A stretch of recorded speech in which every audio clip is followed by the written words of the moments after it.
Okay. Okay. All right, so back at our boarder info board, we're going to start talking about some appointments and important dates for horses that happen every year.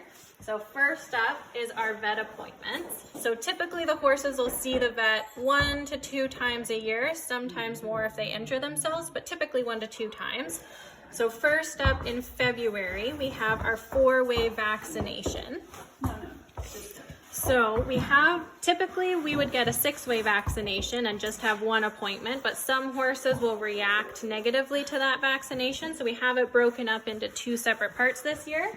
So first up, they have their 4-way vaccination, and then 2 weeks later, the vet's gonna come back for their EIV and EVH vaccination. So that's combined into 1 as well. And then at that second appointment, they're also gonna be having some dentals. So most of our horses are good for their teeth every 2 years, but some of our horses like Bob and Arwen and Blizzard need their teeth done every year. So what happens is kind of like guinea pigs, horses' teeth are constantly growing, and in the wild, they're constantly foraging and chewing, so that wears their teeth down. But here in kind of a more managed pasture, they don't get quite as much grazing as they would, so we now have to manage their teeth. And because they have the bit in their mouth, we need to do an extra good job to make sure they're going to be comfortable with that. So what happens is the vet will come and they'll do first a dental exam to see if there's any sharp points or hooks on the teeth. And if they find anything, then what happens is it actually is pretty cool. But they have a drill with a really long attachment on it and almost a flat disc that has a grinder at the end of it. So what they do is they sedate the horse. Just because they probably won't be able to do it without sedation. And so they go in the horse's mouth with the file, and they file all the teeth down so that they're flat, and that there's no sharp edges where they could accidentally bite themselves. So then that happens for most of our horses once every 2 years, but then we also have a couple of them that are going to go every year. So everyone got done this past year in 2021. So most in 2022, we're just gonna have Bob, Arwen, and Blizzard, and then everyone else will be done in 2023.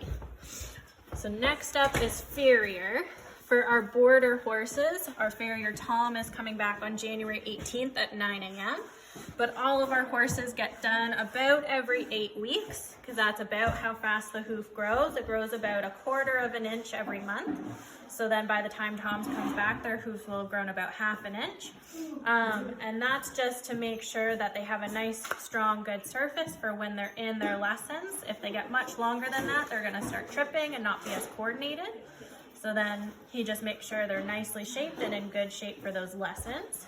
And then next up, we have deworming. So that happens once a year. Actually twice a year. So it happens once in the fall, and this fall we used Quest Plus. So that targets specific types of worms that are going to be most prominent in the fall. And then in the spring, we're going to be deworming with an ivermectin dewormer, and that's going to target whatever this wormer missed. And then actually, just to go back to the farrier again, so most horses get a trim because they don't wear shoes, but also some of our horses wear shoes like Solo and Lily and Princess and Fred. So they all wear shoes because their hooves need a little bit more support than just being barefoot. For example, Lily, the internal structures of her hoof are very upright versus being a little bit angled like a normal horse. So adding that shoe gives her foot a little bit more support. Whereas when she was standing on her foot without a shoe, she would get a little bit sore. So that shoe just gives her more support so she can be nice and happy and comfortable while she's working. And then we can go talk about some blanketing, because that is something that happens every year. So we can actually come back this way to our blanket hooks. I don't know if any volunteers have really been in here, but these are all our stalls that we keep our horses in if the weather gets really nasty. We'll bring them in so they can dry off, because sometimes blankets just don't quite cut it to keep them warm and dry inside. So back here is where we keep all our blankets when our horses aren't using them. We actually just switched all of the Hope Haven horses to winter blankets today, so this is all their rain sheets.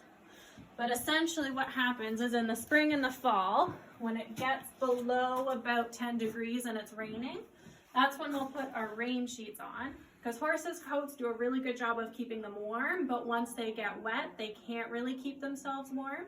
So the rain sheet has no insulation in it. It's just a shell to keep them dry.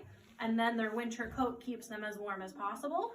And then once it gets below about freezing, when it starts to get into the -1 to kind of -5 range, that's when we'll put their winter blanket on. That's when their coat won't keep them quite warm enough without any help. So then that winter blanket goes on just to keep them nice and bundled up and warm. And then at about kind of -30-ish, that's the point when we would start bringing them in so they could warm up, just because that blanket won't keep them quite warm enough, especially if they were to stay out overnight. So how much of a challenge is it when it's like +6 one day? We had kind of a freak week a couple weeks back, and then it goes down to -6, and then there's snow and rain. So what kind of is your approach to blanketing in that kind of situation? So thankfully there is some wiggle room with blanketing. There's no hard and fast rules. So as long as it's gonna stay, like let's say it's 6 degrees during the day and it goes down to -2 at night, during that case, I will likely just leave their rain sheets on. But for example, this weekend, so tomorrow it's going to be up to 4 degrees and then down to -2 at night. But then Saturday, it's going to be -10 all day. And because blanketing horses, it's a little bit of an undertaking to do it all by yourself. On Saturday, it would just be Gretel here to do it all by herself. So since both of us were here today, it made the most sense to switch their blanket now. And since it's not going to hurt them to have the winter blanket on when it is +4, then we might as well switch it now. So then Gretel doesn't have to do it by herself when it's -10. So there is some wiggle room in the sense that it's not going to hurt them to have their winter blanket on when it's above 0. And it's also not going to hurt them to have the rain sheet on when it's below 0. But when there's going to be a consistent trend in the weather, like after Saturday, it's going to be consistently cold. That's why we made the switch to the winter blankets today. Or if it was going to be consistently warm, then we would have switched to the rain sheets. All right, and then I think next would be training in the arena.